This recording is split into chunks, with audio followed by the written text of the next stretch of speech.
So this is my second podcast on the Mighty Dragon, and I'm speaking to, should I call you Bootsy or should I call you Owen? It doesn't matter one bit. The reason why I go by Bootsy Greenwood, and a quick Google search will show you why. Owen Hunt is the name of a very famous fictional character from a show called Grey's Anatomy here in the States. So, Right. If you want to hide a dead body, just second page of the Google search, do just fine. And so that's why I go by Bootsy Greenwood on social media and stuff, which is really just my stripper name. Oh. So that the first pet you ever had and then the street you grew up on is your stripper name. Right. And so it had a good ring to it. So I was like, well, I'll just go with that. Oh my God. Oh gosh. Right. Okay. I see. And I met you on your YouTube channel where you talk about something completely different, but I noticed that you reference your comedy writing a few times, and I thought I would reach out to talk to you for The Mighty Dragon, as I think that it's very hard to get interviews with radio writers specifically and stand-up. So thank you for agreeing for this interview. It's my pleasure. Thank you so much for having me, Vikki. That's okay. Right, if we make a start on the questions, and I wanted to ask you, first of all, have you always wanted to work in comedy, writing and performing? Well, no, I always wanted to be taken seriously as an artist. So comedy is something that has been a long time coming for me, and it's something that I've really not been able to escape in a lot of ways. Even through music, I would wind up performing funny songs and working with bands that were kind of in the comedy avenue, but I tried to fight against, what we call in Transurfing the flow of variations. And I just got done talking to Renee about this, but it's funny how stubborn we can be. We have a lot of willpower and sort of shirk, the direction that the universe is kind of like lit up for us in a way. And so that's kind of been, up until the past couple of years, my attitude is like, no, I want to be taken seriously as an artist, and I'm going to be a musician. And, just a couple of years ago, I was working with a band, and our drummer had a baby. And, and that's great and all. And that just kind of developed. And I've worked as a producer in comedy for quite a few years. I've actually worked with some pretty big names in comedy. So I could talk a little bit about that if you like.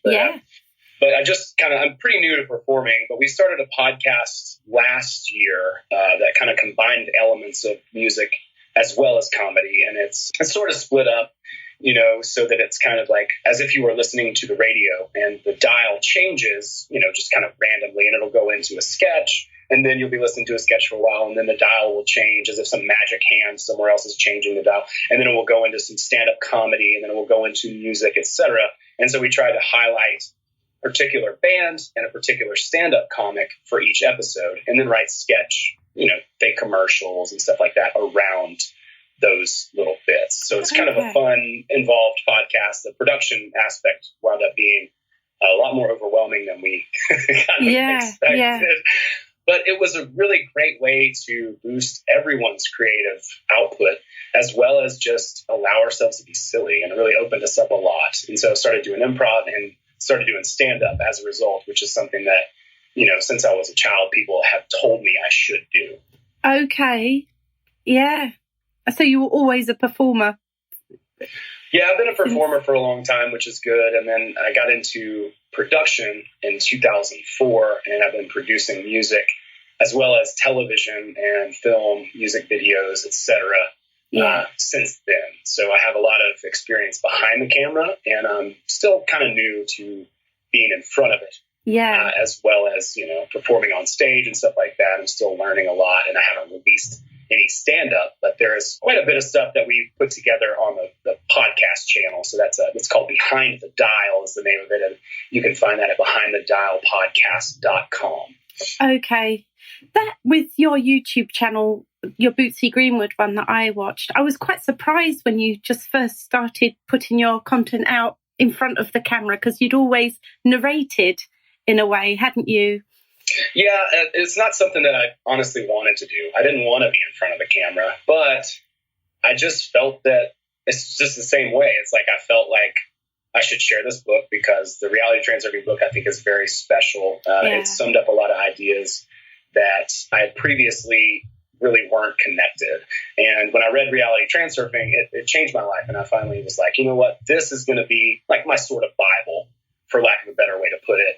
And so I decided that I would read it and share it, because there was only this like robotic sort of voice reading it on YouTube at the time that was really kind of antagonistic to me and annoying. So I was like, well, I'm just going to read this. And so, you know, that actually has led to a great windfall. A lot of people are really getting a lot out of it, which is you know, very touching and humbling from my perspective. And now I'm able to work with Renee, who is the certified trainer of North America, Reality Transurfing, and several other people in a collective format, just putting out more and more of this information because it's so helpful.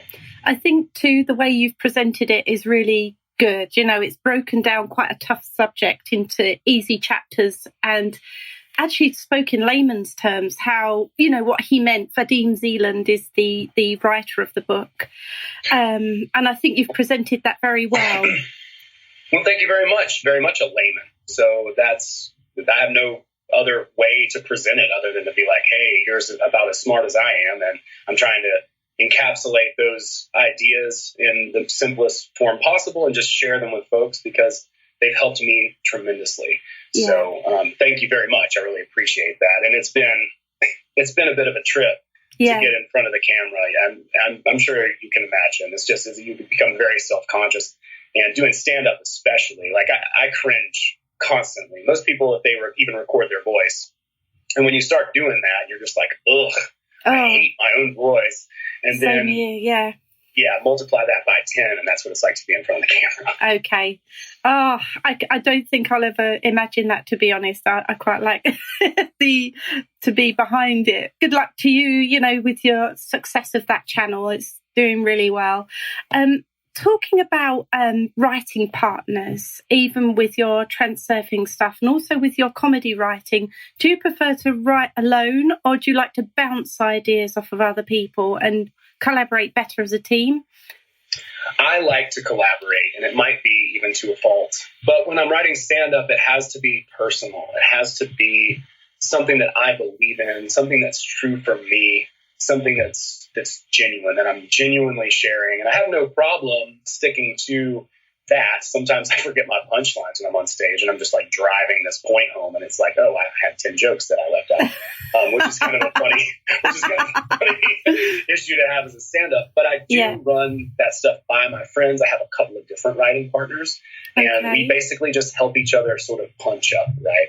So like if my friend Jake, for instance, Jake Ward, has some ideas, like we had pancakes last night at IHOP, and he's performing tonight, and he was running some ideas by me, and then, you know, I was like, what about this? You know, he's like, I'm thinking about doing this joke, and I was like, oh, it'd be funny if, because he's talking about like, you know, there's a lot of really interesting things going on politically right now, but he was talking about some of these folks who are getting in trouble right now and how funny it was, like they're clean shaven, and he has a mustache, and so like he's like fighting this idea of like, you know, creeps with mustaches, and now it's the opposite. And they just got a van or whatever. And I was like, and that's why we have to storm Area 51 to find these people, right? And he's like, oh, can I use that? And I'm like, yeah, absolutely, please use that. Because it's based on his premise. So basically the way I think of it is this: if I had a punch to someone else's premise, that's their punch.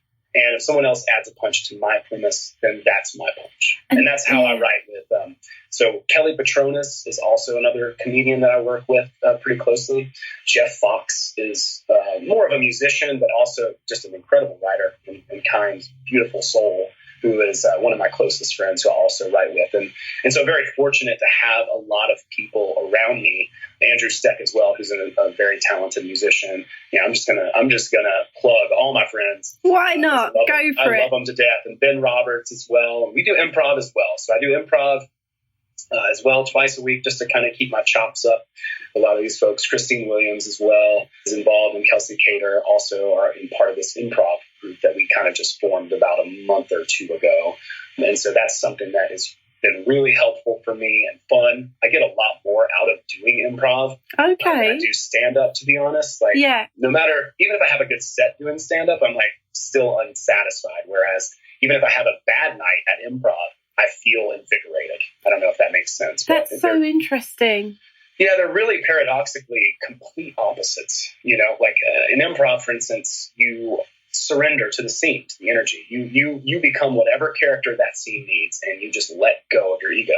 Whereas in stand-up, you have to create all of the energy and project it at the audience. There's also no fourth wall when it comes to stand-up. You have to acknowledge the audience, and they're staring at you, all of them, almost like daring you to make them laugh. And whereas improv, I think they're a little bit more forgiving and a little bit more open. And if you fail, then they're not going to heckle you. You know what I mean? Yeah. As well, just as a side question off of this, with stand-up, and you have a set, you've got all your jokes in your head or what topic you're going to talk about, and you've got your jokes. And do you then get to a point where you're saying jokes again? So and how do you still keep that funny or engage with the audience? Because I thought that I saw a comedian recently, and I was like, Jesus, he had all those jokes from last time I saw him. Well, about half of them. I was like, really? How do you still, or is that just lazy? No. So there are a couple of different philosophies when it comes to stand-up. One, which is a little bit more old school, is you need a tight 5. You need 5 minutes that absolutely crush. And when you get invited to Johnny Carson's show, then you go on Johnny Carson's show and you kill, and then you're an overnight sensation. Now you're immediately famous, and you can do basically whatever you want. Write your own ticket. Well, that's the old school way. Late night shows are not popular anymore. Yeah. So the world's changing. I almost to a fault don't do the same material, but a lot of comedians do have to have material. And so that's a misconception that I had. And I didn't know that until last year. So I have a friend named Carlos Valencia, who's a very funny comedian. He lives in Charlotte, and he's opened up for like Doug Stanhope and Tom Segura and a lot of big names. And he's just the funniest guy all the time. He can't turn it off. He's just always funny. And he still writes material. But then I have another friend named Jason Webb, who works out at the Comedy Store in LA, who's hilarious as well, but who's like a very much like me type person. Like he's interested in futurism and self-help books and stuff like that. And he just goes on stage and kills for an hour and a half, and then comes off stage and is like the sweetest, most humble gentleman. So, there's a lot of different types of personalities that do stand-up comedy. And so oftentimes the funniest people don't make the best stand-ups, oddly enough. Really? Yeah. There's a lot of comics out there that just don't even have a sense of humor. They just mathematically understand how humor works. On screen. So say like they would know how it works on screen. And then exactly. Right, okay. So I thought, comics just, when I met Carlos, I was like, oh God, well, I could never be a stand-up comic because this guy, he just hammers away. He's just always funny, like we're hanging out and he's just constantly making jokes and you never know whether to take him seriously or not. And then I met Jason in last July and I was like, oh, wait a second. Like you don't have to all the time be funny. And that's when I was like, the okay. pressure. Yeah. So for my 36th birthday, which was last year, a year ago, I was like, you know what? I'm going to do it. I'm going to go on stage and I'm going to try my hand at stand-up. And so I reached out to Sean Kindi. I have a hard time pronouncing his name, but he's a funny Atlanta comic. He works at Laughing Skull a lot. And he was like, hey, I'm full for your birthday date, but I've got a spot for you next month if you want to do that on August 18th. So that was the first time I ever did stand-up, which was good because I needed the month to write a set. So I wrote a set and performed it, and it went okay. And ever since then, I've just been doing it as often as possible. It is quite the grind to do stand-up. And they say, and this is all conventional sort of stand-up wisdom, but they say, do 1,000 open mics and then you'll be sort of comfortable on stage and ready. So 1,000. That's, that it doesn't have to be that much, and depending on your background, and these open mics are just horrible. You go to these rooms with like 6 to 10 people who are just all comics who are just sitting there rooting against you. And you go up on stage and you try to recite your jokes like you were talking about, right? Like whatever it is that you've written that you're trying to convey. And a lot of the work that's done behind the scenes is just like constant writing, constant refining, working this joke out so that it works. And sometimes you can see a comic who has almost like over rehearsed. and it's really obvious and it looks like they're acting. Okay. Well, it is acting, but it's supposed to look like the first time they've ever told the story. Do you know, that is so complex and so difficult. Yeah, it's nothing like what I thought it was. So like a lot of people are like, oh, I want to do stand up and all that. And I'm like, absolutely, go for it. You should. But don't expect it to be like what you think it is, because it's not. It's so much work and it's so dishonest. If you read a book called Truth in Comedy by, oh my gosh, now I've forgotten the author's name. It's about improv. It's like one of the guys at Second City who created what's known as the Herald. And he worked with, John Belushi and Chris Farley and a lot of these great improvisers. And he just rips stand-up comedy. He's talking about how dishonest it is. And it's very true. I mean, it is dishonest. Like when you see Nate Bargatze or, whatever big name, they're doing material that's been rehearsed so many times and worked through. Even Bill Burr, up until you get to the level of someone like Dave Chappelle, who I think is just so good and has embodied all of that, sort of fundamental stuff that he can just go out there and sort of fly by the seat of his pants. Until you're at that level, I don't think that anyone does material, at least not publicly, at least not on a special, that hasn't been tested hundreds of times in clubs and venues all across, on tour, just trying all that stuff out. Wow. There's so much more to it than I thought, to be honest. It just seems so incredibly hard to write for and get right. Yeah, it is. I mean, and deliver it. Absolutely. And then, there are little things too. Like if I can tell the same joke 3 or 4 times, and sometimes it performs better than other times. And it depends a lot on me. Like, do I make a gesture when I say this joke, right? And sort of telegraph that this is a punchline? Or do I say it under my breath? And, the delivery varies. Sometimes I don't wait long enough to say the line. And so then people don't catch on that it's a joke. There's a lot of subtlety and nuance to it. Yeah. And I guess it just changes over time too. You mentioned John Belushi. I think he was fantastic. And do you think he would still work now? Would it still work now? I think so, yeah. But again, he would be doing sketch and improv, which I think what's cool about sketch is it's sort of the middle of the road, right? Like, so stand-up is this very rehearsed, punchline involved thing.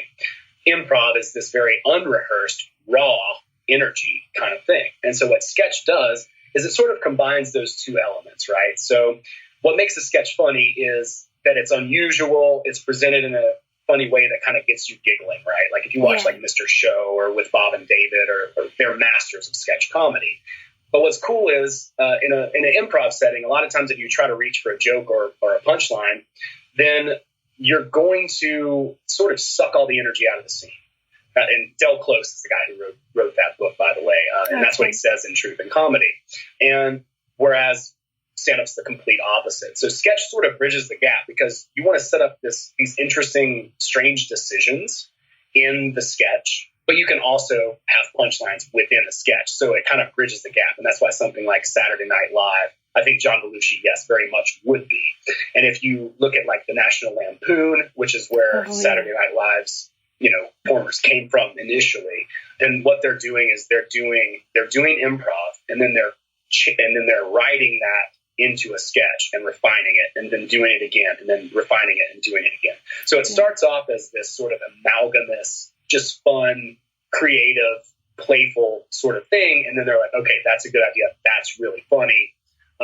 This isn't, this apartment particularly comes with an orphan in it, or whatever silly, absurd premise, right? So you take this silly, absurd premise, and then you add punchlines to that. And that's kind of what sketch is, sort of a marriage of those two different forms of comedy. Yeah, I have so much respect for comedy writers. After just speaking to you on these first few questions, so complex. It's so complex. Well, I think that a lot of comedic writers get to write their own ticket. For instance, Russian Doll, that web series that's on Netflix, Amy Poehler was one of the writers. And so she has an extensive background in writing comedy. If you know Parks and Recreation, some of those, which are based on British British comedies, truly like The Office. But, she did that, and she's done a lot of improv and stuff like that. But if you can write comedy, I think that drama is pretty straightforward, I guess, right? Yeah. 'Cause you don't feel that pressure to be funny on top of have something to say. Oh my gosh, yeah, absolutely. Just wanted to touch on writing for radio and TV and what the key difference is for you. What would you interpret as the key differences there? The obvious differences are the audience, the medium that you're sort of interacting with the audience. Yeah, absolutely. For radio, you have to keep in mind that the audience can't see what's happening. So you lose elements, which in a way is kind of nice because you're not tied to certain things. You don't have to get it right. And if we're in a sketch, recording it radio-wise, then we can laugh. And I can just cut that out in post. I can just edit it out. I can edit the laugh out. And that's sometimes how I know we have the purest take. It's like, oh, this was a great delivery of this. And we all cracked up. I've ruined so many takes. Like, I laugh a lot. I love to. It's this very special thing to me. It's very sacred to me to laugh. It's like a sneeze to me. Yeah. It's like I lose my ego when I laugh. We go somewhere else. It's, that's so true. It's an escape, you know? And so it is very sacred to me in that way. And I've even written a lot of jokes about that. But so in radio, just keeping in mind that you have to set the scene up in a way that's obvious so that the audience can visualize where these characters are. If they're in a doctor's office or wherever, a junkyard, and you have to have the sound effects, the audio to match their location. And you have to do that in video too. But so it's cool in that way. But you do lose a lot of comedic elements. All the physicality's gone. Yeah. Like any gesture, any movement that would ordinarily be funny. Like, obviously Mr. Bean's radio show, right? Would just be silence. Exactly. Slapstick. It wouldn't work.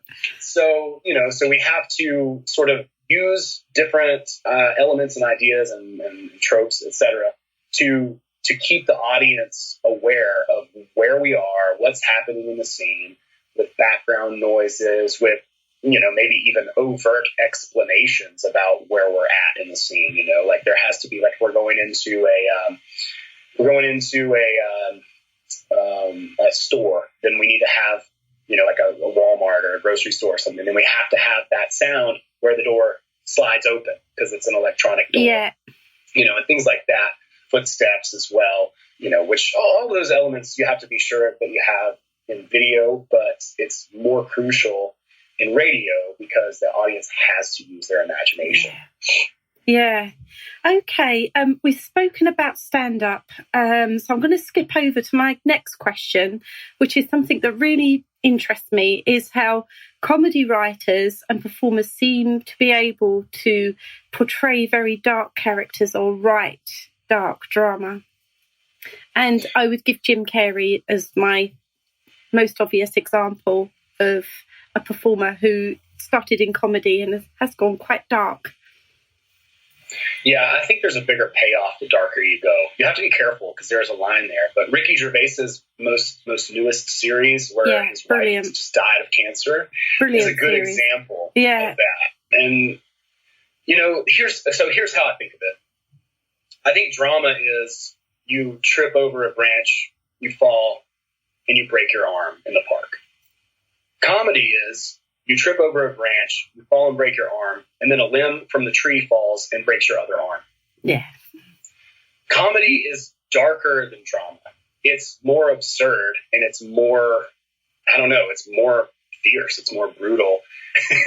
It is, isn't it? It is. Yeah. It is. I'm thinking of Cable Guy. Do you remember the movie Cable Guy? Oh, my God. That's the creepiest movie. Yeah, it was the first time I'd seen Jim Carrey play something like that. And I was like, God, he's so good at that character.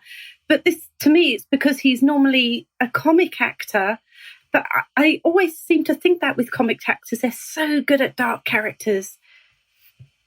They really are. And you'll notice, too, that a lot of comedic actors become really good actors, but they don't do it the traditional way that most actors do. And a lot of comics have touched on this, but I'll repeat it just for the sake of this interview. It's like comics learn who they are. And that's why I have so much respect for comics and my whole life. Like, I've grown up on George Carlin and Bill Hicks and Richard Pryor, probably my three most influential. So honest. But like, comics learn who they are. And so it's easier, I think, in that way for them to become an actor, while actors are always someone else. So if you start with this self-awareness, then I think it's a little bit easier to put yourself in that character's shoes. You're still being yourself, right? Like, if you watch Will Ferrell, I can't remember the name of the one with the watch, the movie with the watch, where he's like an IRS agent, or anyway, it was a dramatic role for him, and he did an excellent job with it. And so you'll see that with a lot of comic actors, because they know how to put their own persona in that character's situation, right? So they're still being themselves. He is still Will Ferrell as whoever that person is, and you can tell. But, that's what gives them a little bit of an edge. And then also, when I read a lot of the stand-up comedy books, it's like a lot of writers become stand-ups just to prove that, hey, look, I understand how story works, right? Like, even in 5 minutes, I start out with one topic and I go all the way to this topic and that topic, and then boom, my grand finale is to bring this idea together. So I've proven to you in 5 minutes that I understand performance. I also understand story arc and how to write. So as far as like a lot of writers get jobs just because they know they can prove it with stand-up. Stand-up proves it, if that makes sense. Yeah, absolutely. This leads me on to the best subject that comedy is the best genre for, that you can think of or that you have seen. Me personally, I think, and this is something that I talked with Kelly Petronas and Jake Ward a lot about, and I think we all agree that whatever's true for you is the best thing. The audience knows if you're being fake. It's like if you do some ridiculous joke and of course you can be absurd with the punchline, but if your premise isn't steeped in truth, if it's not true for you, then I don't think that the audience is going to invest in you. And that comes from some experience. I don't have extensive experience, but I don't really, even if that weren't true, I don't care, because I have no interest in presenting something to an audience that I don't personally believe in. It's a waste of my time. It's a waste of their time. Yeah. And I've honestly ruined my own sets by sitting through a lot of comics before me, if I'm like the 25th person on the open mic or something, and I just like see the most conventional stand-up performance time and time again. It just literally makes me want to go home and see how many guns I can fit in my mouth, because I just I get irritated. I get upset because I want you to say something. Talk about smoking dope with your kid. Talk about an issue that you had at work. Talk about something real. Talk about something that you believe in. Tell me what your philosophy is. Tell me the wildest thought that has raced through your mind. Tell me about the time you thought about pushing somebody off a bridge. Of course you didn't do it, but why did you even think that? Tell me about something that that is going to be different. I want something refreshing. I want something unique, and I want something that's true for you. Otherwise, I'm just disinterested, and it's just the run of the mill. It's just more of the same convention. Cool. Touching on American and British comedy styles, there are quite a few differences, I would say, in them. Do you think they translate well overseas? I think it depends on the audience. I think so. I like British humor. But, I would say that as a rule, an American audience is definitely a little bit more dumbed down.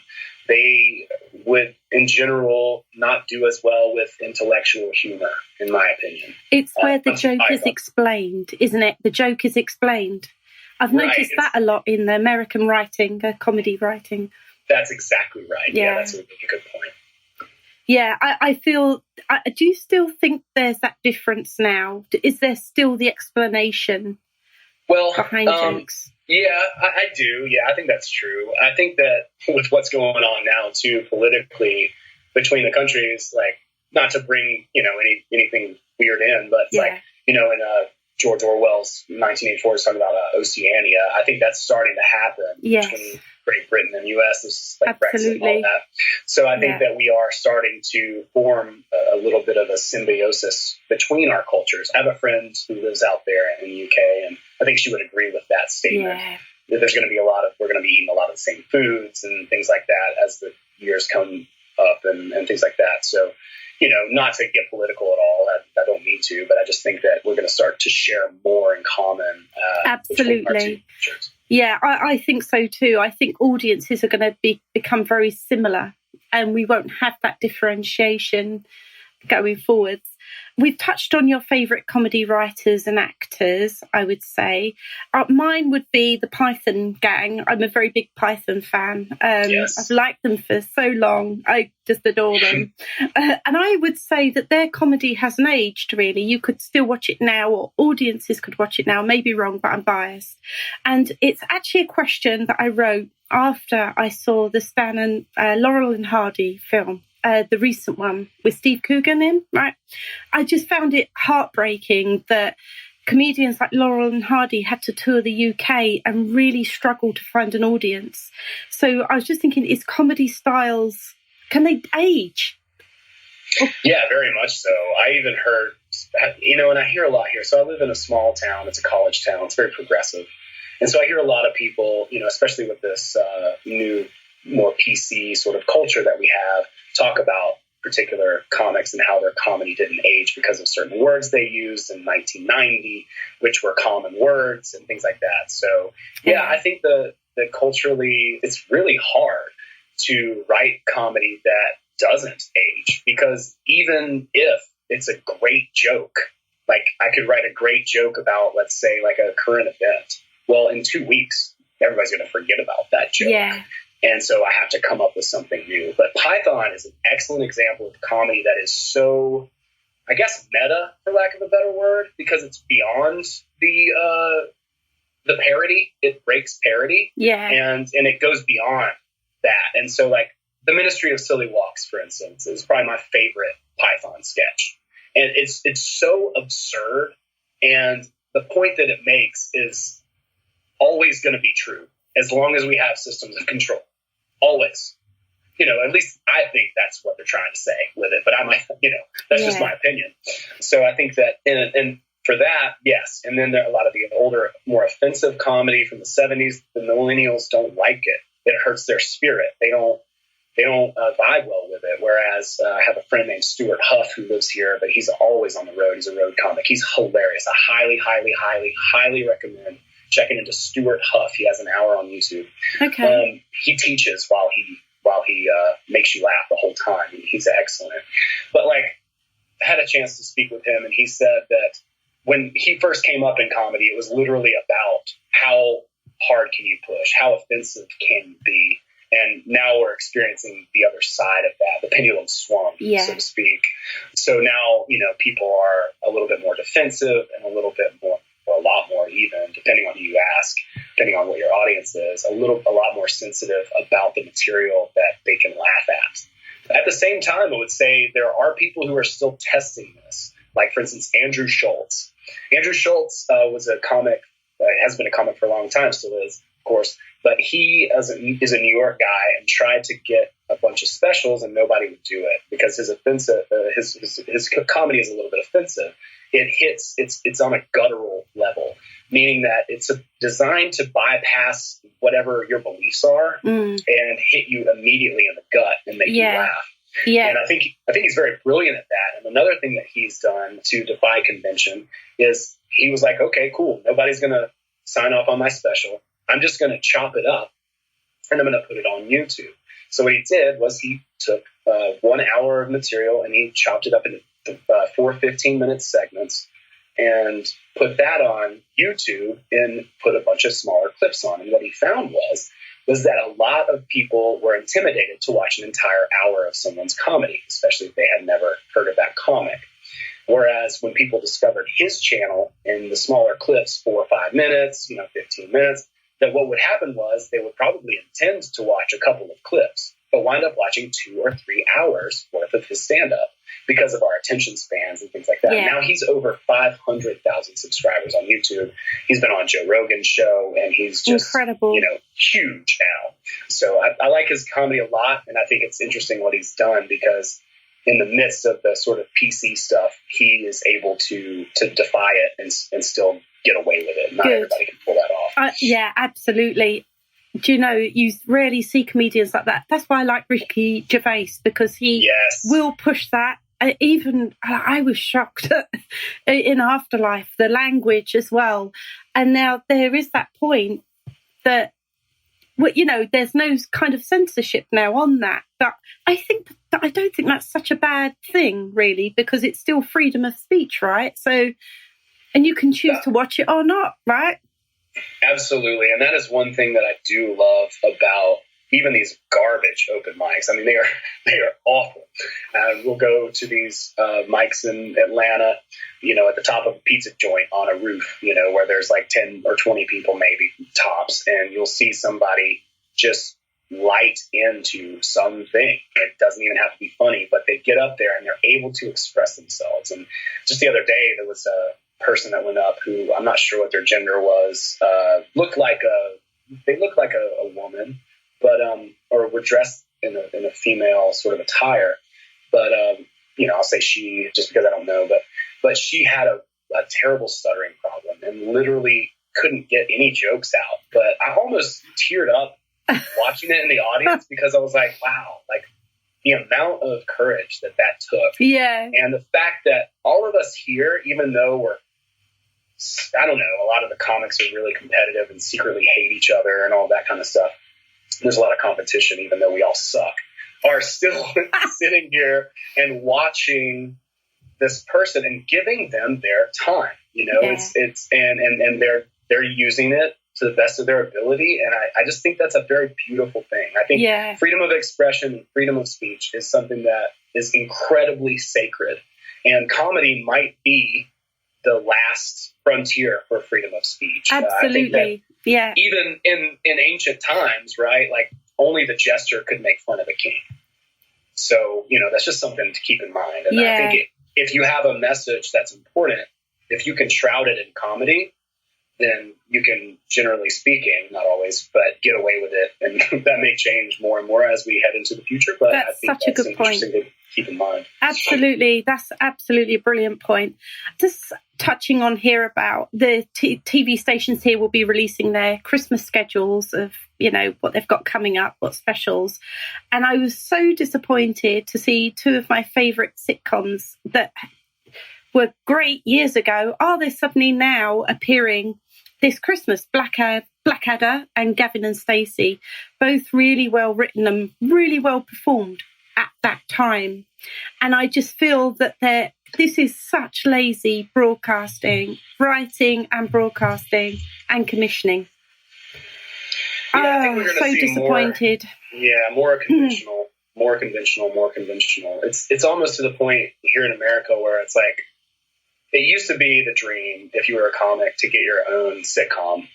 But those sitcoms have become so watered down that I really think that a lot of the comics are like, okay, great, this is just a payday for me. I'm just going to rent myself out to this, be whatever character these producers want, and just, and just go along with it. Yeah.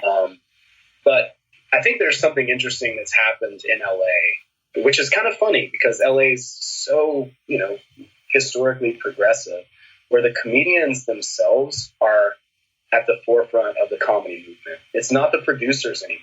It used to be the producers there. And what's happened is with podcasting, with people like Joe Rogan and many others, they've been able to put like the cream rises to the top instead of a bunch of producers deciding what is funny based on metrics and the audience retention rate and all of these analytics. Instead, it's what's funny hits and goes to the top. And that should be the way that it is, but it hasn't historically been that way. But I think that right now we're in a really interesting, cool place. I was able to be in LA, go to the Comedy Store, and see a lot of great comics. And they are deciding who's funny. Not some person from on high. But that's not going to be translated to the mainstream media. That is an absolute internet sort of sensation. That's really interesting. I think for me, and I guess I'm looking at this as a writer now, specifically with Blackadder, it had such a touching last final scene of a poppy field where the troops were going over in World War One. And it was just wonderful. It was like the most wonderful ending of any series ever. And now I feel that's going to be a bit spoiled now, because there's going to be another one that's not going to be so good. That's the last Blackadder. And I don't know. I just feel like it's a bit of a cop-out, to be honest. I was not very impressed, as you can get. And that's fair. You know, we all have different, and somebody might disagree with you. So, absolutely. But I agree with you. I like the rawness. I like the message within the comedy itself. You know, that's the vehicle for the message. I think the message should go sort of first, and you know, and that's a little bit counterintuitive. But I think that the message should be what is packaged in comedy, and not because I've gotten off where I'm like, well, I'm just going to write about porta potties and, you know, EDM and all these kind of things at times. And there's nothing wrong with just being funny and silly. That's a good thing. But if I'm going to go on stage and talk to people, then I want to, you know, without sounding too cheesy, right? Like bare my soul. I want to say what I really think and feel, and I want to touch people, and I want to see them. Because if you're laughing, then, you know, and Andrew Schultz is a great example of this. It proves that, you know, that you can kind of seed people with ideas when they're in that kind of state, right? Yeah. It's hard to have an argument with someone and win. In fact, I might say that that's impossible. But if you can make someone laugh, then they may actually just for a minute, for a second, consider your perspective. Yeah, cool. Okay, my last question is, do you have the pressure to always be the funny guy? In my circle of friends, I really don't, because we just bullshit, and we're all funny. And that's something that in my entire life, even when I've gone through darker times, I just appreciate people who can just, you know, just pass the ball around and just be silly together in a fun, inclusive, you know, playful way. And that is something that I hold very dear. And if somebody can't do that, then I just don't have the patience to be around them. Yeah.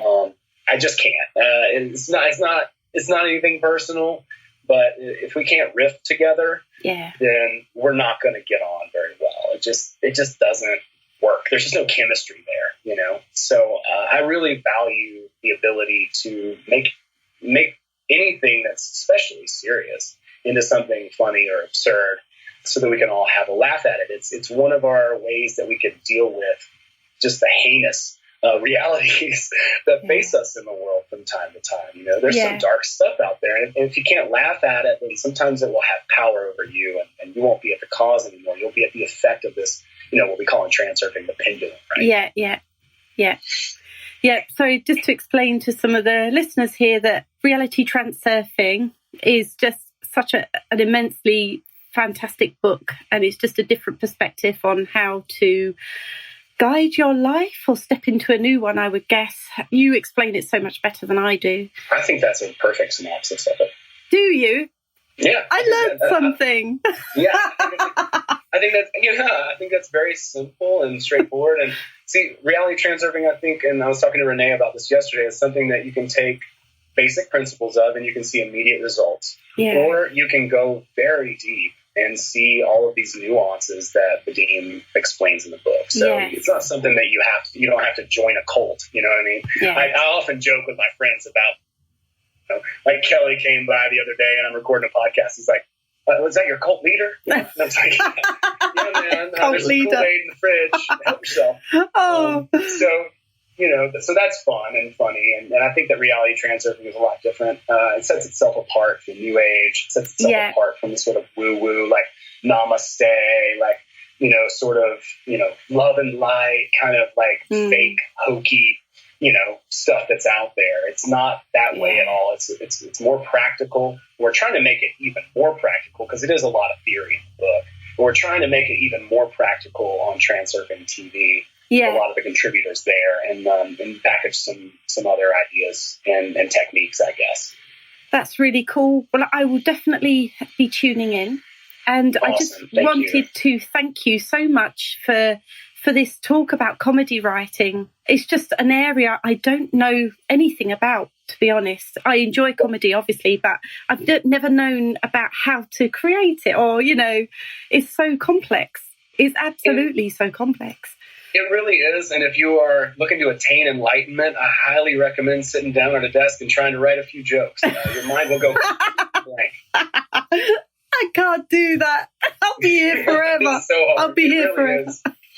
It really is hard, but there's a lot of reward in it if you can do it. And and really a big plus for me was and a lot of reason why I'm on the reality transurfing train is because I want to know who I am, right? Yeah. And so I think that with comedy, that's an excellent way to do it. Whether you're talking about personal, gross things that have happened to you like Amy Schumer, or you're purely observational like Jerry Seinfeld, you have to take and you have to dig and you have to go deep. Whatever it is that you're exploring, if it's on the outside or the inside, you have to follow that idea all the way to its end. Yeah. And there's no way you can not do that.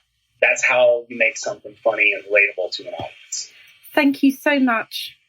It's been so good talking to you. My pleasure.